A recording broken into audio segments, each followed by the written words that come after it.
Assalamualaikum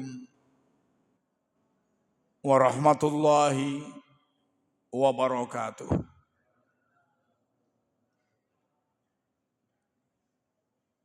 Innal hamdalillah nahmaduhu wa nasta'inuhu wa nastaghfiruh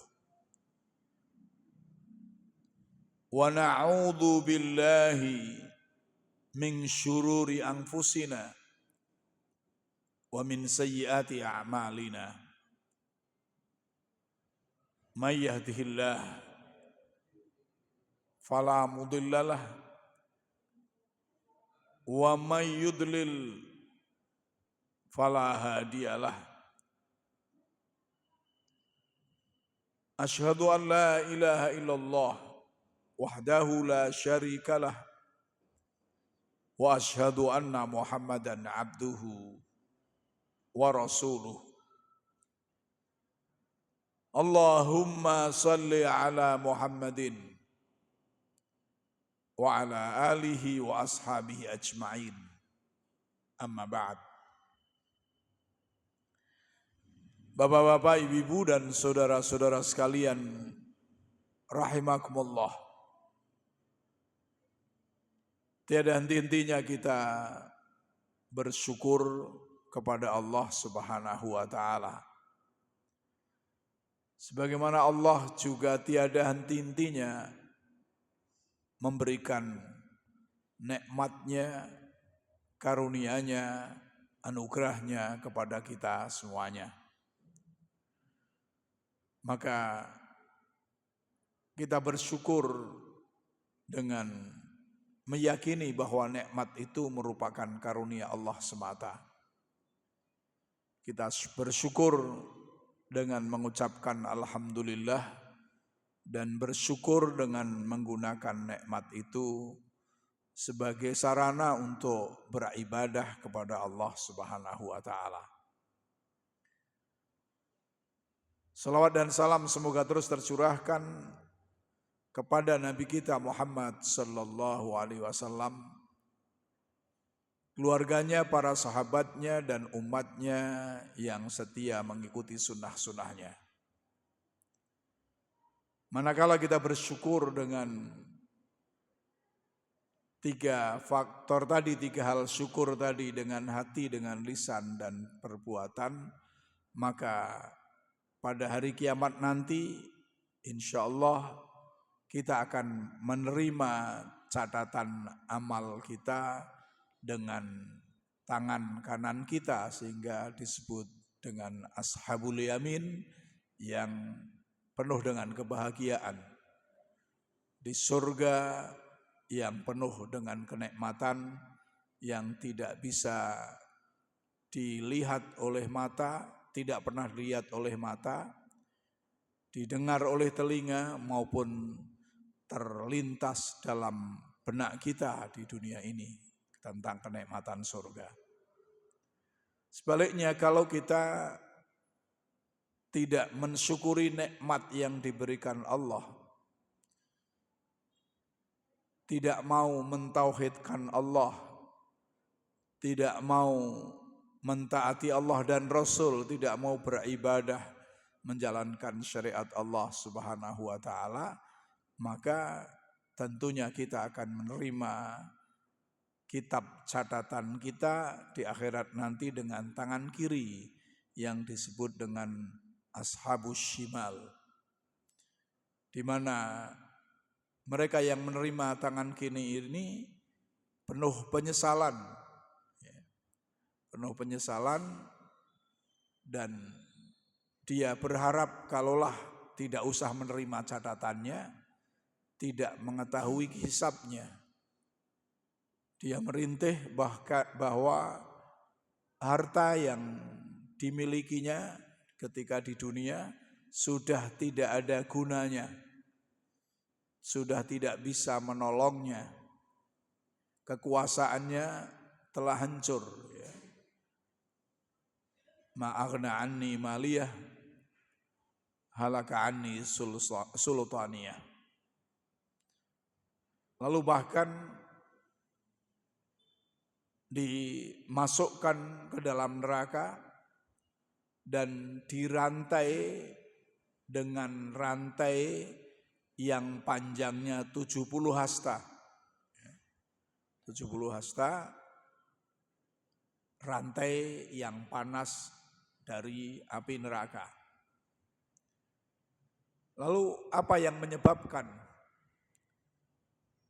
Atau apa di antara sebab orang sampai menerima kitabnya dengan tangan kirinya?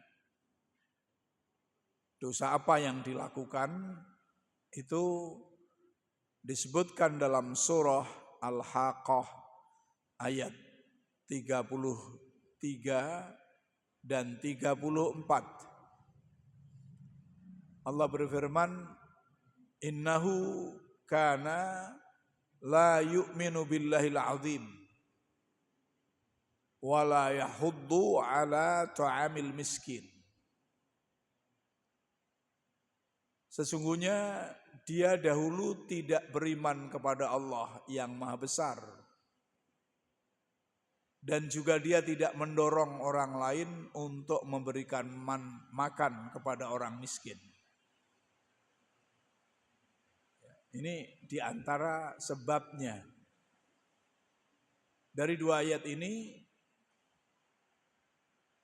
para ulama menjelaskan bahwa dua ayat ini merangkum dua kegagalan manusia yang menyebabkan manusia itu akan merugi di akhirat nanti, akan menerima catatan amalnya dengan tangan kirinya. Yang pertama adalah kegagalan dalam hablum minallah. Kegagalan dalam hubungan dengan Allah Subhanahu wa taala. Ayat 33 ini menunjukkan pengingkaran terhadap tauhid. La yu'minu billahil azim. Tentunya iman yang benar adalah iman yang memiliki tiga unsur, yakni hati, ucapan, dan perbuatan juga. Jadi tidak hanya sekedar kepercayaan dalam hati, tapi diucapkan dengan lisan dan dibuktikan dengan perbuatan. Itu iman yang sebenarnya. Seseorang yang tidak beriman kepada Allah yang Maha Besar akan kehilangan kompas moral dan tujuan hidup yang hakiki. Karena otomatis ketika orang itu tidak beriman kepada Allah, ya tidak beriman pula pada kitab Allah, tidak beriman kepada utusan Allah yang akan membimbing manusia menuju jalan yang benar. Maka ketika orang itu sudah tidak beriman kepada Allah, dia akan kehilangan kompas moral dan tujuan hidup. Maka dimisalkan di dalam surah Al-Hajj ayat 31, hunafa'a lillah ghaira musyrikin bih wa may yusyrik billah fa'aka'annama kharra minas sama'i fatakhtafuhu at-tayr aw tahwi bihi ar-rihu fi makanin sahiq. Beribadahlah dengan ikhlas kepada Allah, hunafa'a lillah, lurus hanya kepada Allah Subhanahu wa taala tanpa mempersekutukannya, ghairu musyrikin bih. Wa may yusyrik billah, barang siapa yang mempersekutukan Allah, maka seolah-olah dia jatuh dari langit lalu disambar oleh burung atau diterbangkan angin ke tempat yang jauh. Ini surah Al-Hajj ayat 31. Ayat ini memberikan gambaran visual tentang kondisi psikologis dan spiritual seorang musyrik. Ya. Kayak apa orang musyrik itu kondisinya? Maka yang pertama, kemurnian tauhid, hunafa. Ini adalah yang dilakukan orang muslim harusnya. Orang muslim diperintahkan untuk menjadi hanif, yaitu condong kepada kebenaran dan berpaling secara total dari kebatilan, kesyirikan, dan kemaksiatan-kemaksiatan yang lainnya. Ini hunafa lillah, hanya lurus untuk Allah Subhanahu wa taala. Menjadi hanif. Yang kedua, ayat ini juga menjelaskan tentang ketinggian iman. Surah Al-Hajj ayat 31 ini. Allah mengibaratkan iman seperti langit. Ini sesuatu yang tinggi. Wa man yusyrik billah faka'annama kharra minas sama. Ya. Sesuatu yang tinggi, kokoh dan aman. Ini selama seseorang berada dalam tauhid, ia akan berada di tempat yang mulia. Mulia di dunia dan juga mulia di akhirat nanti ketika orang itu berpegang teguh kepada tauhid. Lalu ayat ini juga menjelaskan tentang kehancuran akibat syirik. Kehancuran akibat kemusyrikan. Ketika seseorang berbuat syirik, menyekutukan Allah, ia seperti terjatuh dari langit. Seperti orang yang jatuh dari langit. Yang tadinya mulia, berposisi tinggi, bahagia, lalu ia kehilangan perlindungan dan pegangan hidup ketika orang itu menyekutukan Allah Subhanahu wa taala. Maka digambarkan oleh surah Al-Hajj ayat 31 tadi, ada dua risiko kehancuran bagi orang yang musyrik. Wa may yusyrik billah faka'annama kharra minas sama fatahtafu tayr au tahwi bihir rih fi makanin sahih. Setelah tadinya di langit jatuh, kemudian dia disambar burung. Fatahtafu tayr. Dimisalkan disambar burung. Ini melambangkan setan atau hawa nafsu yang akan segera mencabik-cabik jiwanya setelah ia lepas dari perlindungan Allah. Maka ketika orang sudah menyekutukan Allah, maka akan berbuat dosa-dosa yang lain. Bagaikan yang disambar burung, lalu dicabik-cabik dan lepas dari perlindungan Allah Subhanahu wa taala. Kedua, resiko yang kedua, fatahtahu tayr au tahwi bihir rih fi makanin sahih, yakni diterbangkan angin ke tempat yang jauh. Ini melambangkan kesesatan yang sangat jauh. Ketika orang sudah menyekutukan Allah, itu merupakan kesesatan yang sangat jauh. Fi makanin sahih. Di mana orang tersebut kehilangan arah dan sulit untuk kembali kepada kebenaran. Apalagi kalau kondisi musyrik itu sudah bertahun-tahun lama, maka sangat sulit untuk kembali kepada kebenaran. Maka di zaman sekarang ini zaman modern ini kita bisa menerapkan surah Al-Hajj 51 untuk menghindarkan diri dari kemusyrikan dan tetap beribadah ikhlas karena Allah dengan cara yang pertama menjaga niat ikhlas, menjaga keikhlasan di dalam segala perbuatannya, di dalam bekerja atau beribadah. Pastikan tujuannya hanya karena Allah. Tentunya kalau tujuannya karena Allah, yang dikerjakan ya yang diridhoi Allah Subhanahu wa taala. Karena kalau saya bertujuan karena Allah, lalu yang dikerjakan itu tidak diridhoi Allah, ya tidak mungkin, itu tujuan yang ngapusi.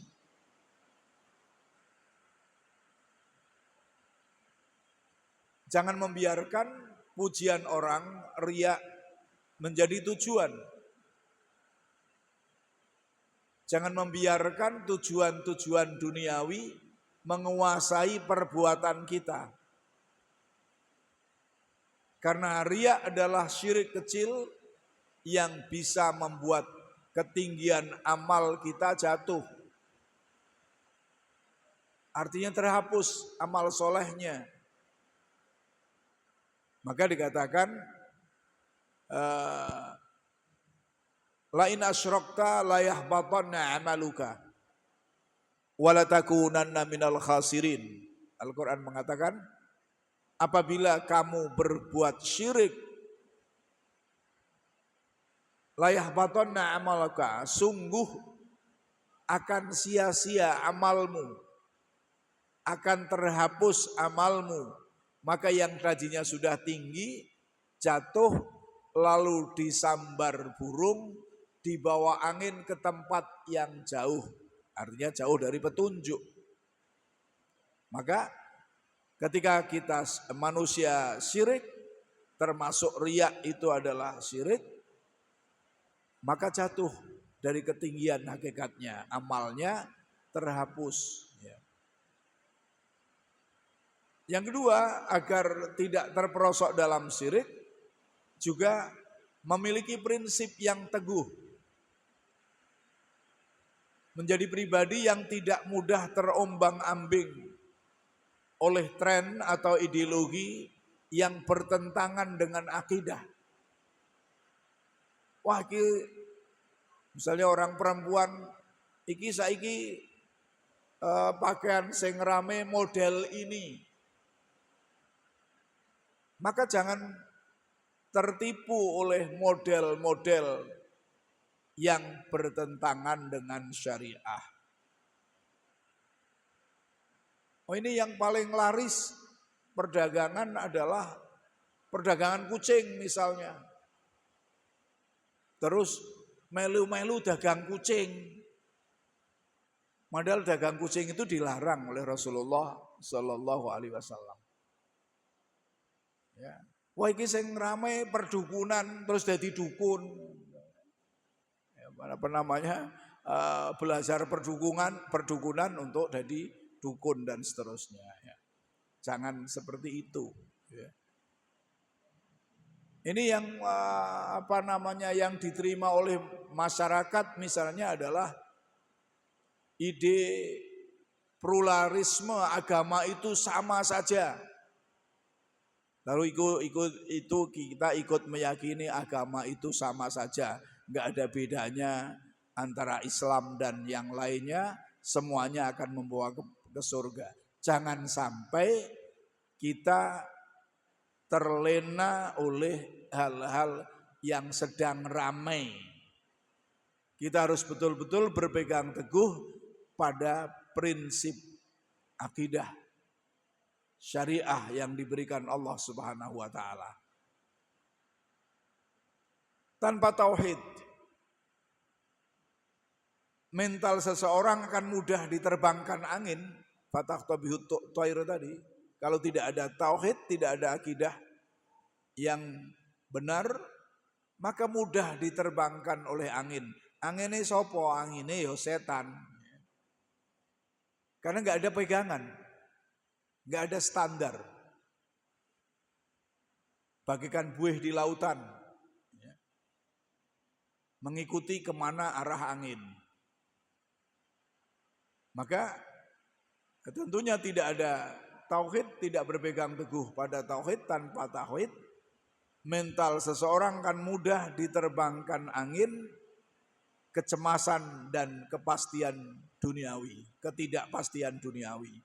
Ya, dia akan selalu cemas dengan dunia, maka mengikuti apa yang dianggap akan menyenangkan. Kemudian juga surah Al-Hajj ayat 31 tadi, agar terlaksana atau kita dijauhkan dari kemusyrikan, hendaklah kita waspada terhadap berhala modern. Berhala-berhala modern itu banyak. Dalam arti syirik tidak selalu menyembah patung. Nek mbiyek nyembah patung, mesti menyembah patung, itulah syirik. Tapi pada hakikatnya ketergantungan yang berlebihan pada sesuatu sehingga melupakan perintah Allah dan Rasulnya adalah itu patung. Ya. Tergantungan pada harta, berarti kita mempertuhankan harta. Sehingga akhirnya yang penting dapat harta, tidak pikir halal dan haram.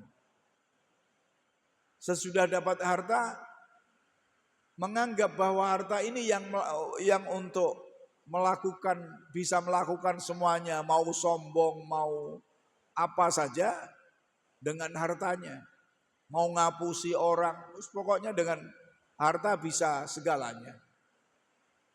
Mempertuhankan jabatan, kalau semuanya urusan duniawi yang menjadikan seseorang itu melupakan Allah, hakikatnya itu menyekutukan Allah dengan duniawi. Maka di dalam istilah akidah, berhala itu ada yang namanya sonam, ada yang namanya wasan. Ini disebutkan dalam Al-Quran.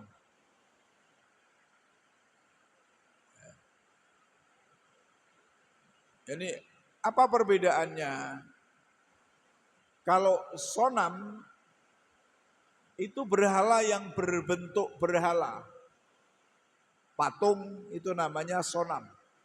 Patung yang disembah-sembah, yang dipertuhankan, itu disebut sonam. Misalnya patung Yesus, patung Dewi Kuan Yin, patung Bunda Maria, misalnya patung orang-orang Bali yang di depan rumahnya, itu semuanya disebut sonam karena disembah-sembah. Kemudian yang kedua wathan. Wathan itu sesuatu yang dipertuhankan tapi tidak berbentuk sonam tadi. Ya termasuk tadi jabatan, harta, manusia. Bisa kalau dia itu dipertuhankan maka disebut wasan. Bisa juga kuburan, kuburan yang dianggap keramat, dimintai berkah dan lain-lainnya, itu disebut wasan karena bentuknya bukan sonam. Dan Allah juga memerintahkan kita untuk menjauhi tauhid. Wajtanibut tauhid. Jauhilah tauhid. Tauhid itu ya sesembahan-sembahan selain Allah, apakah itu sonam maupun wathan, maupun sesembahan yang tidak berbentuk berhala. Maka kita harus waspada terhadap berhala modern tadi, karena bisa jadi kita tidak terasa sudah mempertuhankan hawa nafsu harta, hawa nafsu jabatan, sehingga melupakan perintah Allah, larangan Allah Subhanahu wa taala. Afara'aita man ittakhadha ilahahu hawa? Tidakkah kau melihat orang-orang yang menjadikan hawa nafsunya sebagai Tuhan? Kemudian juga menjaga kesehatan mental melalui tauhid. Menyadari bahwa hanya Allah yang memegang kendali. Hanya Allah yang memberikan kendali, memberikan rasa aman. Ini orang yang bertauhid harus menyadari bahwa hanya Allah yang memegang segala kendali, hanya Allah yang memberikan rasa aman. Orang yang bertauhid tidak akan merasa hancur berkeping-keping saat menghadapi kegagalan. Karena ia punya pegangan yang kokoh, yakni Allah Subhanahu wa taala yang akan menolongnya. Tidak mudah putus asa, merasa hancur berkeping-keping. Nah, tadi bahwa yang menjadikan orang itu menerima kitab catatannya dengan tangan kiri, sebabnya adalah tidak iman kepada Allah Subhanahu wa taala dengan iman yang sebenar-benarnya, yakni dengan hati, dengan lisan, dan dibuktikan dengan perbuatan. Nah, kita bisa bertanya pada diri kita, apakah kita itu sudah beriman dengan yang sebenar-benarnya? Atau baru masih dalam keyakinan? Keyakinan pun masih kadang-kadang ragu-ragu. Dengan ucapan barangkali sudah mengucapkan 2 kalimat syahadat, tapi belum dibuktikan dengan perbuatan. Mestinya kalau Allah memerintahkan kita bersedekah, ya kita bersedekah. Allah memerintahkan kita untuk berjihad fisabilillah, ya kita berjihad fisabilillah sesuai dengan kemampuan kita. Allah memerintahkan kita amar ma'ruf nahi mungkar, ya amar ma'ruf nahi mungkar. Dan lain sebagainya. Jadi bukti iman itu harus direalisasikan dalam perbuatan. Yang kedua yang menyebabkan kita akan menerima menerima catatan amal dengan tangan kiri adalah kegagalan dalam hablum minan nas, hubungan dengan manusia. Ayat 34 dari surah Al-Haqqah tidak hanya menyebut tidak memberi makan, wala yahuddu ala ta'amil miskin, tetapi sebutannya wala yahuddu ala ta'amil miskin, tidak mendorong untuk memberikan makan kepada orang-orang miskin. Ini menunjukkan tingkat kekikiran dan ketidakpedulian yang luar biasa. Kenapa? Jika mengajak, menghimbau orang lain saja tidak mau, apalagi memberi dengan harta sendiri. Mengajak orang saja tidak mau padahal tidak ongkos, apalagi ingin memberikan milik sendiri. Jadi itu merupakan kepedulian sosial yang perlu. Dan ini juga dikuatkan dengan firman Allah dalam surah Al-Muddathir ayat 42 sampai 47. Allah berfirman, "Ma salakakum fi saqar?" Qalu lam naku minal musallin wa lam naku nut'imul miskin wa kunna na'udu ma'al khaidin wa kunna nukadzibu biyaumiddin hatta atanal yaqin. Apakah yang memasukkan kamu ke dalam sakor, yakni neraka? Mereka menjawab, kami dahulu tidak termasuk orang yang mengerjakan sholat, dan kami tidak pula memberikan makan kepada orang-orang miskin. Dan adalah kami membicarakan yang batil bersama dengan orang-orang yang membicarakannya. Dan kami mendustai hari pembalasan hingga datang kepada kami kematian. Maka di dalam surah Al-Muddathir 42-47 itu ada 4 faktor utama yang menyebabkan seseorang masuk ke dalam neraka, neraka sakor. Yang pertama, meninggalkan sholat. Nah, sholat ini merupakan hubungan vertikal dengan Sang Khalik, yakni hablum minallah.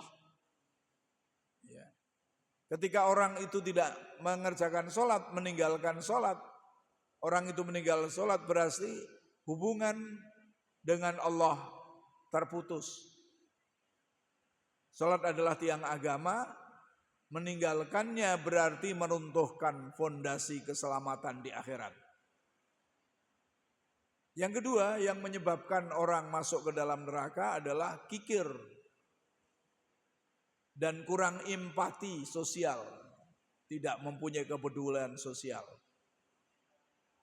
Di antaranya dengan kata tidak mau memberi makan orang miskin, di situ menunjukkan sikap egois dan pengingkaran terhadap hak sesama makhluk Allah Subhanahu wa taala. Karena hakikatnya pemberian kepada orang miskin itu wajib bagi orang yang mampu. Wa fi amwalihim haqqun lis-sa'ili wal mahrum. Di dalam harta mereka ada hak bagi orang yang miskin yang meminta-minta dan orang miskin yang tidak meminta-minta. Ini termasuk orang yang akan mendapatkan kenikmatan adalah orang yang beriman dan seterusnya sampai wa fi amwalihim haqqun lis-sa'ili wal mahrum. Jadi ketika kita memberikan sedikit rezeki kita kepada fakir miskin, orang yang membutuhkan, hakikatnya memang milik dia, bukan milik kita. Sebagian itu memang milik dia. Haqqun lis-sa'ili wal mahrum. Kemudian juga yang menyebabkan kita masuk ke dalam neraka adalah terlarut dalam kebatilan. Nahudu. Istilah nahudu dalam ayat Al-Quran yakni kunna nahudu ma'al khaidin. Khada yahudu artinya menjeburkan diri, memasukkan diri, larut di dalamnya. Ini merujuk pada orang yang suka ikut-ikutan berbuat dosa, bergosip, menghina agama, atau terjebak dalam pergaulan buruk tanpa kendali. Maka itu termasuk nahudu ma'al khaidin. Lalu yang keempat yang menyebabkan dia masuk neraka adalah mendustakan hari kiamat. Dalam arti tidak percaya adanya hari pembalasan. Tidak percaya ada hari kiamat. Ketidakpercayaan ini membuat seseorang merasa bebas berbuat apa saja tanpa takut pertanggungjawaban. Karena mati wis ora nono pertanggungjawabannya, mati sudah jadi tanah, selesai. Ini prinsip orang kafir. Nah, ketika orang tidak percaya pada adanya hari kiamat, manusia dibangkitkan untuk mempertanggungjawabkan amalnya, maka ya dia akan cenderung berbuat maksiat. cenderung merugikan orang lain, cenderung untuk bebas melakukan apa saja yang dia inginkan sampai mati, ya, sampai ajal menjemput mereka dalam keadaan bergelimang dengan dosa atau kemaksiatan. Ya.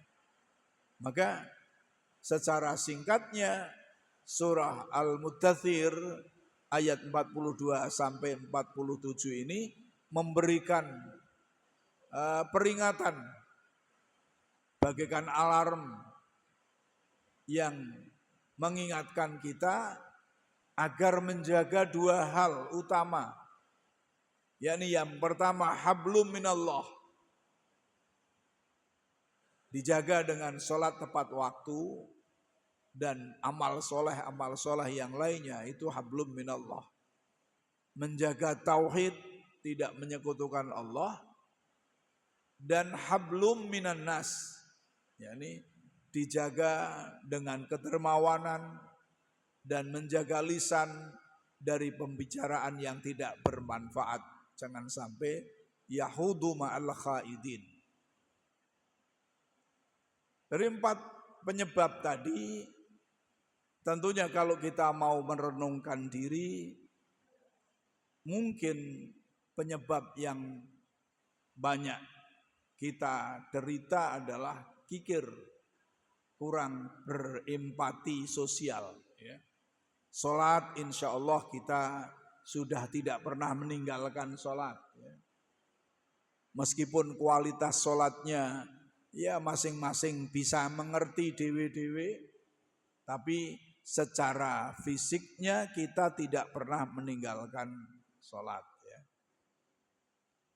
Berarti vertikalnya kepada Allah sudah ada. Terlarut dalam kebatilan, insya Allah tidak. Ya. Kita sudah mau ngaji, itu insya Allah sudah mendapatkan peringatan, maka tidak akan dalam kebatilan terus.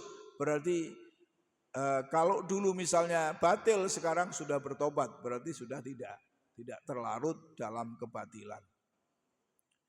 Mendustakan hari kiamat juga kita bahkan sejak baligh sudah percaya betul adanya hari kiamat. Namun tadi kikir, kurang empati sosial, ini yang mungkin banyak menggoda kita.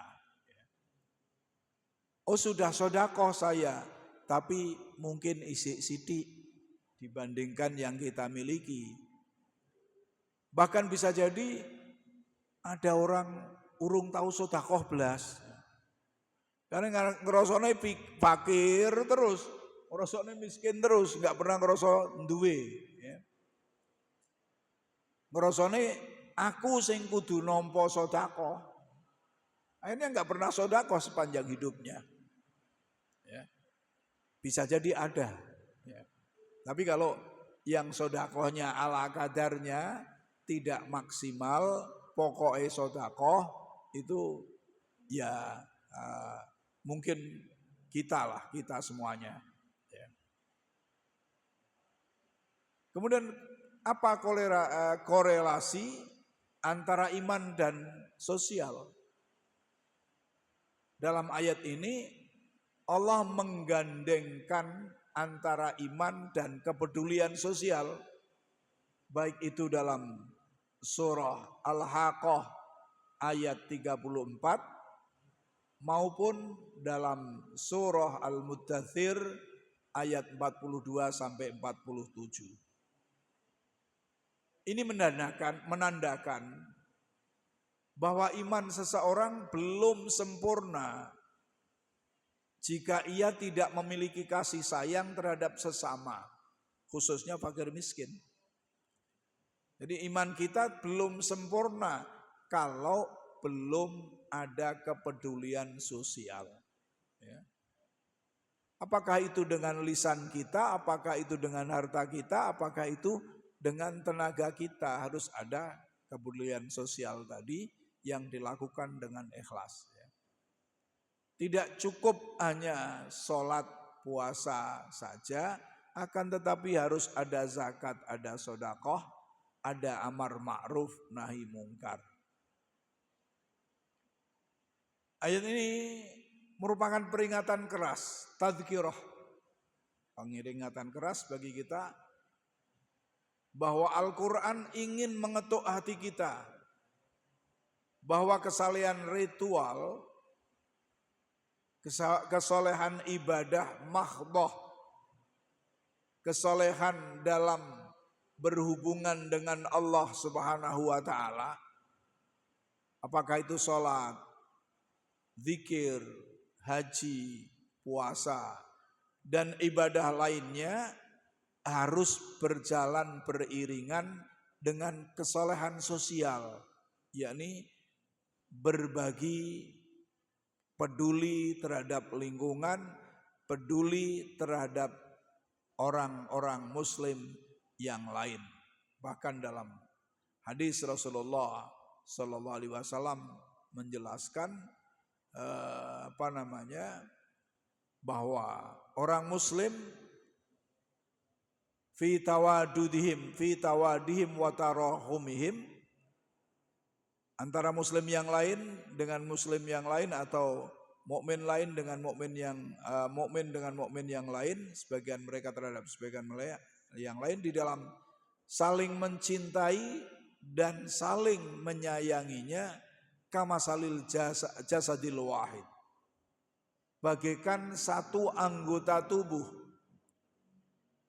Idza staka minhu udwun tada'a sairul jasadi bisahari wal huma. Apabila salah satu anggota tubuh itu sakit, maka seluruh anggota tubuh itu merasakan sakit, bagaikan orang yang flu yang tidak bisa tidur. Maka itu perumpamaannya. Begitu pula dalam hadis lain Rasulullah juga memisalkan orang mukmin yang satu dengan mukmin yang lain, fi tawadihim wa takhurumihim kal bunyanil wahid yasuddu ba'dhum ba'dha, bagaikan satu bangunan yang saling menguatkan antara satu dengan yang lain. Bapak-bapak, ibu-ibu dan saudara-saudara sekalian rahimakumullah, mudah-mudahan ayat-ayat yang saya bacakan dan hadis tadi dapat menjadikan pengingat bagi kita, sehingga kita di akhirat nanti menerima catatan amal kita dengan tangan kanan kita. Kita tutup dengan doa kafaratul majlis. Subhanakallahumma bihamdika asyhadu an la ilaha illa anta astaghfiruka wa atubu ilaik. Wassalamualaikum warahmatullahi wabarakatuh.